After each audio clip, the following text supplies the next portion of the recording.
All right, today I'm going to show you the absolute dumbest thing we have encountered.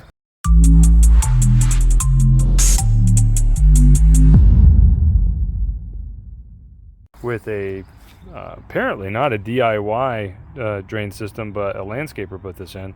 So we took off this house. This is actually my personal house. We had water damage there. I had assumed there was a pipe sticking out like this from when we moved in. Assumed everything was fine. I know, shame on me. I can't believe I did that.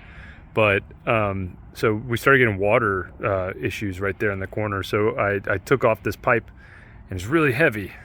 So check it out. Whoever did this, which apparently was a landscaper that was a relative of the previous owner of this house, they carefully and meticulously filled this pipe with gravel. Now, I can only guess as to why someone may have done that, but check it out. See this stuff? This is all this is rotting leaves and debris and shingle gravel all mixed in.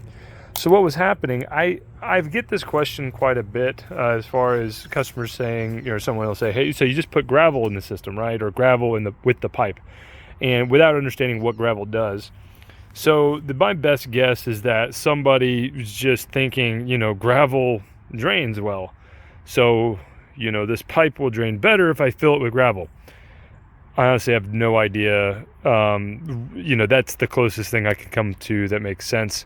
But yeah, this pipe was completely filled with gravel. Every time it would rain, it just back up right next to the house.